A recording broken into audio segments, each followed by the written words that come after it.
ಶ್ರೀ ಕಾಶಿ ಅನ್ನಪೂರ್ಣೇಶ್ವರಿ ಮಹಾಸಂಸ್ಥಾನ ತಂಗನಹಳ್ಳಿ ಮಠದಲ್ಲಿ ನವರಾತ್ರಿ ವೈಭವಕ್ಕೆ ಸಕಲ ಸಿದ್ಧತೆ.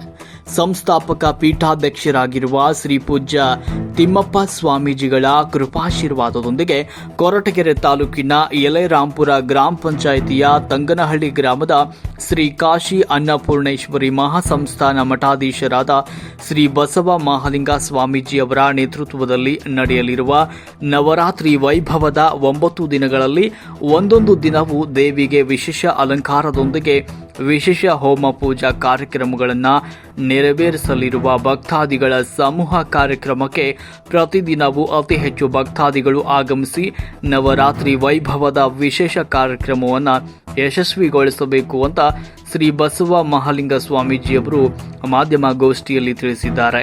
ವಿಶೇಷವಾಗಿ ಈ ಬಾರಿಯ ನವರಾತ್ರಿ ವೈಭವದ ಕಾರ್ಯಕ್ರಮದಲ್ಲಿ 9 ಮಠಗಳ ಮಠಾಧೀಶರು ಆಗಮಿಸಿ ಚಂಡಿಕಾ ಹೋಮ ನೆರವೇರಿಸಲಿದ್ದಾರೆ. ಅದೇ ದಿನದಂದು 54 ಜನ ಮುತ್ತೈದರಿಗೆ ಬಾಗಿನ ನೀಡುವ ಕಾರ್ಯಕ್ರಮವನ್ನು ಸ್ವಾಮೀಜಿಯವರು ನೆರವೇರಿಸಲಿದ್ದಾರೆ. ವರದಿ ಲಕ್ಷ್ಮೀಕಾಂತ್ ಕೆಎಸ್, ಕೊರಟಗೆರೆ.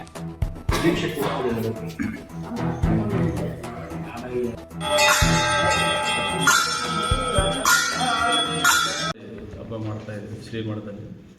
ದೇವಸ್ಥಾನ ಉದ್ಘಾಟನೆ ಆಗಿ 1 ವರ್ಷ ಆಯಿತು. ಶ್ರೀ ಕಾಶಿ ಅನ್ನಪೂರ್ಣೇಶ್ವರಿ ದೇವಸ್ಥಾನ ಅಂತೇಳಿ ಅಮ್ಮನವ್ರದ್ದು ಹೋದ ವರ್ಷವೂ ನವರಾತ್ರಿ ಚೆನ್ನಾಗಿ ಮಾಡಿದ್ವಿ. ಈ ವರ್ಷ ಇನ್ನೂ ಒಂದು ಸ್ವಲ್ಪ ಸಾರ್ವಜನಿಕರಿಗೆ ತಿಳಿಪಡಿಸಿ ಅವರಿಗೆ ಅನುಕೂಲ, ಅವರ ಕಷ್ಟ ಕಲ್ಪನೆಗಳೆಲ್ಲ ಕ್ಲಿಯರ್ ಆಗಲಿ ಅಂತೇಳಿ ಈ ರೀತಿ ಚೆನ್ನಾಗಿ ಮಾಡಬೇಕು ಅಂತೇಳಿ ನಿಮ್ಮನ್ನೆಲ್ಲ ಕರೆಸಿ ಅವರಿಗೆ ತಲುಪಿಸುವಂಥ ವಿಷಯವನ್ನು ಮಾಡಿದ್ದೀವಿ. ಹಾಗಾಗಿ ಈ ಸರಿ 9 ದಿನವೂ ಇನ್ನೂ ವಿಜೃಂಭಣೆಯಿಂದ ಮಾಡ್ತಾಯಿದ್ದೀವಿ. ಆ ಕಾರ್ಯಕ್ರಮಕ್ಕೆ ಎಲ್ಲ ಭಕ್ತಾದಿಗಳು ಬರ್ತಾ ಇದ್ದಾರೆ. ಪ್ರತಿದಿನ ಒಬ್ಬೊಬ್ಬರು ಪೂಜೆ, ಹೋಮ, ದಾಸೋಹವನ್ನು ಹಮ್ಮಿಕೊಂಡಿದ್ದಾರೆ. ಕೊನೆಯ ದಿನ ಅಂದರೆ 11ನೇ ತಾರೀಕು 3 ರಿಂದ 11 ತನಕ ಕಾರ್ಯಕ್ರಮ ಇರ್ತದೆ.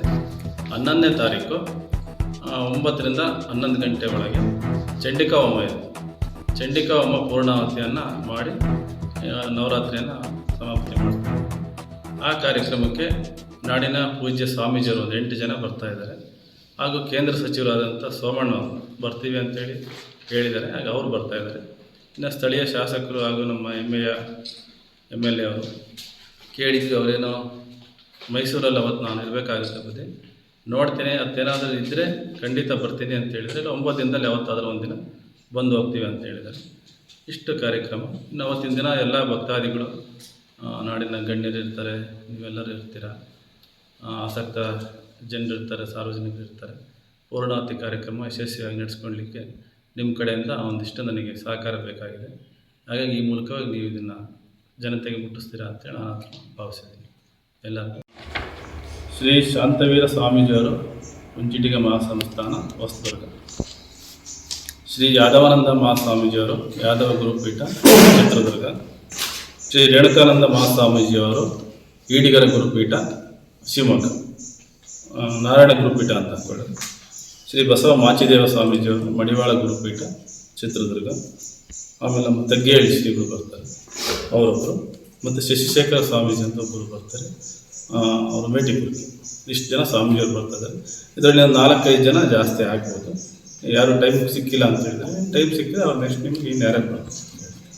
ದುರ್ಗಿಯರದ್ದು ಪೂಜೆ ಇರುತ್ತೆ, ಎಲ್ಲ ಅಲಂಕಾರಗಳಿರ್ತದೆ, ನವದುರ್ಗಿಯರದ್ದು ಇರ್ತದೆ. ಒಂದೊಂದು ದಿನ ಒಂದೊಂದು ರೀತಿಯಾದ ನವಗ್ರಹಗಳನ್ನು ನವರೀತಿ ದುರ್ಗಿಯರನ್ನ ಪೂಜೆ ಮಾಡಿ ಅಭಿಷೇಕ ಮಾಡಿ ಹೋಮ ಮಾಡಿಸ್ತಾರೆ. ಈಗ ಯಾರು ಭಕ್ತರು ಒಪ್ಕೊಂಡಿರ್ತಾರೆ ಅವರಿಂದಲೂ ಕೂಡ ಅವನ್ನ ಉತ್ಸವ ಮೂರ್ತಿದು ಅಭಿಷೇಕ ಮಾಡಿಬಿಟ್ಟು ಮತ್ತು ಅವ್ರಿಗೊಂದು ಗಣ ಹೋಮನೋ ಅಥವಾ ನವಗ್ರಹ ಹೋಮನ ಯಾವುದಾದ್ರೂ ಅವರು ಅನುಕೂಲ ಆಗೋಂಥದ್ದು, ಅವರಿಗೆ ಮನಸ್ಸಿಗೆ ನೆಮ್ಮದಿ ಆಗೋವಂಥದ್ದು ಸಣ್ಣದೊಂದು ಹೋಮ ಮಾಡಿಸ್ಬಿಟ್ಟು ಅವರಿಗೆ ಪೂಜಾ ಪ್ರಸಾದ ಮಾಡಿಸಿ ಕಳಿಸ್ಕೊಡೋಂಥ ಕಾರ್ಯಕ್ರಮ ಮಾಡ್ತಾಯಿದ್ದೀವಿ. ಇನ್ನು ಹೆಚ್ಚಿನದಾಗಿ ಇನ್ನೂ ಎಲ್ಲೂ ಪ್ರಚಾರ ಮಾಡಿಲ್ಲ. ಈ ವರ್ಷ ಇದೇ ಫಸ್ಟು. ಇನ್ನು ತುಮಕೂರು ಭಾಗ, ಬೆಂಗಳೂರು, ಚಿತ್ರದುರ್ಗ ಆ ಕಡೆಯೂ ಸ್ಪ್ರೆಡ್ ಮಾಡಿಲ್ಲ.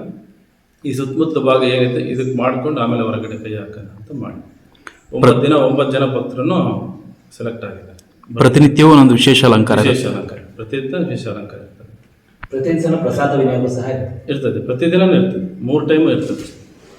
ಅವ್ರು ಯಾರು ಬಂದಿರ್ತಾರೆ ಭಕ್ತರು, ಅವ್ರು ಪ್ರಸಾದ ಮಾಡಿಕೊಂಡು ಉತ್ಸವ ಮೂರ್ತಿಗೆ ಅಭಿಷೇಕ, ಮತ್ತೊಂದು ಸಣ್ಣ ಬ್ರೇಕ್ ಸಿಗುತ್ತೆ, ಒಂದು ಕಾಫಿನೋ ಹಾಲು ತೊಗೊತಾರೆ, ಮತ್ತು ಹೋಮ ಮುಗಿದ ತಕ್ಷಣ ಮತ್ತೊಂದು ಅರ್ಧ ಗಂಟೆ ಬ್ರೇಕ್ ತೊಗೊಂಡು ದಾಸೋಹ ಇರ್ತದೆ. ಪ್ರಸಾದ ಮುಗಿಸ್ಕೊಂಡು ಹೊರಡ್ತಾರೆ. ಬೆಳಿಗ್ಗೆ ಬರೋರಿಗೆ ಬೆಳಿಗ್ಗೆ ಅನುಕೂಲ ಇದೆ. ಇಲ್ಲ ನಾವು ಬೆಳಿಗ್ಗೆ ಪೂಜೆಗೆ ಬರೋಕ್ಕಾಗಲ್ಲ ಅಂದರೆ ಸಂಜೆನೂ ಮಹಾಮಂಗಳಾರತಿ ಇರುತ್ತೆ 7ರಿಂದ 8:30 ಒಳಗೆ ಒಂದು ಮಹಾಮಂಗಳಾರತಿ ಮುಗಿಸ್ಬೋದು.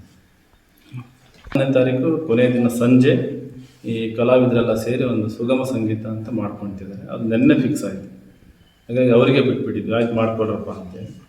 ಮುಂದಿನ ದಿನಗಳಲ್ಲಿ 9 ದಿನವೂ ಒಂದು ನಾಟಕ ಆಡಿಸೋ ಅಂತ ಪ್ಲ್ಯಾನ್ ಮಾಡಿದ್ದೀವಿ. ಮುಂದಿನ ವರ್ಷ ಮಾಡೋಣ ಅಂತ ಈ ವರ್ಷ ಇಷ್ಟಕ್ಕೆ ಮಾಡ್ಕೊಂಡು 4 ಜನ ಮುತ್ತೈದೆಯರಿಗೆ ಈ ಸರಿ ಹೊಸದಾಗಿ 108 ಮಾಡೋಣ ಅಂದ್ಕೊಂಡ್ವಿ. ಇದು ಮೊದಲನೇ ಸರಿ ಆಗಿರೋದ್ರಿಂದ 54 ಮಾಡೋಣ. ಹೆಚ್ಚಿನದಾಗಿ ಜನ ಆಸಕ್ತಿಯಿಂದ ಬಂದರೆ 108 ಮಾಡೋಣ ಅಂತ. 54 ಜನ ಯಾರಿಗೂ ಹೆಸರು ಮಾಡಿಲ್ಲ. ಯಾರ್ಯಾರು ಭಕ್ತಿಯಿಂದ ಅಭಿಮಾನದಿಂದ ಬರ್ತಾರೆ ಅವರಿಗೆಲ್ಲ ಅರ್ಶಿನ ಕುಂಕುಮ ಬಾಗಿನ ಉಡಕ್ಕಿ ಎಲ್ಲ ಕೊಟ್ಬಿಟ್ಟು ಸಂಪ್ರದಾಯಕ್ಕೆ ಏನಿದೆ ಅದನ್ನು ಮುಗಿಸ್ಕೊಂಡು